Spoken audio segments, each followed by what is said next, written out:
રાત્રે ઊંઘતા પહેલાં કેટલી વાતોને યાદ કરો છો? પોતાના હજારો પ્રશ્ન કરો છો અને એક જવાબ માટે આખી રાત જાગો છો. તમે દરેક ચીજને બહુ સાચવીને કરો છો અને નાનામાં નાની વાતને પણ વર્ષો સુધી યાદ રાખો છો. જેના વિશે આટલું બધું નથી વિચારવાનું, છતાં પણ સૌથી પહેલાં ધ્યાન એના પર જાય છે. તમારી એ તકલીફને કોઈ સમજી નથી શકતો દોસ્ત, તેથી તમે વધારે હેરાન થાઓ છો. કોઈને એક મેસેજ કરતાં પહેલાં હજારો વખત વિચારો છો, લખો છો, પાછું ડિલીટ કરો છો અને પછી રવા દો છો. ગજબ છે યાર. તમારે દોસ્તે તમારી જોડે વાત કરતાં કરતાં ઇમોજી મૂક્યું તો વિચાર કરો છો આ ઇમોજી કેમ મૂક્યું, પેલું કેમ ના મૂક્યું, એ વાતને લઈને પણ પ્રશ્ન ઊભા કરો છો. કોઈ તમારો મેસેજ જોવો એને જવાબ આપવામાં થોડુંક મોડું શું થાય તો મગજમાં એક અલગ પ્રકારના વિચારો ઊભા થાય છે.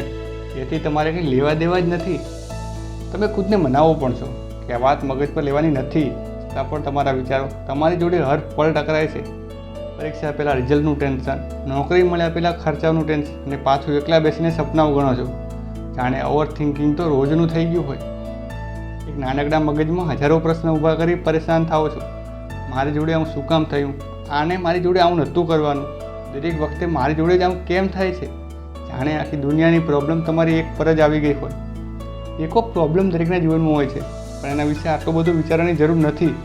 સમય આવે બધું ઠીક થઈ જશે. કોઈકને એક ફોન કરતાં પહેલાં કેટલું વિચારશો? કામમાં હશે, બીજી હશે, જવાબ આપશે કે નહીં? અરે દોસ્ત, એક ફોન કરવામાં આટલું વિચારશો? ફોન કરી દો, દરેક પ્રશ્નના જવાબ આપોઆપ મળી જશે. તમને નાની મોટી દરેક વાત યાદ રહે છે. આ વ્યક્તિએ મને પ્રોમિસ કર્યું હતું, છતાં પણ પ્રોમિસ કેમ પૂરું ના કર્યું? કેટલાય દિવસથી એક વાત મગજમાં છે, એમને પૂછશો કે નહીં? તમે કંઈ કોઈને કહેતા નથી, પોતાની ખુદની સાથે લડો છો. બધી વાત ભેગી કરી આખી રાત જાગો છો. બધા કહીને જતા રહે છે કે આટલું બધું ના વિચારો, પણ એમને ક્યાં ખબર છે તમારા પર શું વીતી રહ્યું છે.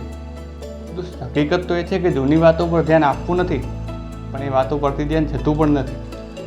ખરેખર તમે બહુ વિચારો છો, મારી વાતનું કોઈને ખોટું ના લાગી જાય, મારાથી કોઈ ભૂલ ના થઈ જાય. દોસ્ત, આ જ વાતો છે જે હંમેશા આપણને પાછળ ખીંચે છે, આગળ વધવા જ નથી દેતી.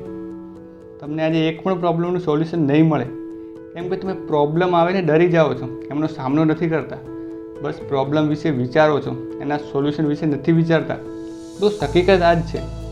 તો ચલો એક નવી શરૂઆત કરીએ, દરેક પ્રોબ્લેમનો સામનો કરીએ, એમના સોલ્યુશન વિશે વિચારીએ. દોસ્ત, જિંદગી જીવવા આવ્યા છો, આમ મરી મરીને જીવવું એના કરતાં હસતા હસતા જીવીએ, મજા આવશે. ધ્યાન રાખજો દોસ્ત, જિંદગી જીવવાની હજી બાકી છે, આ તો હજી શરૂઆત છે.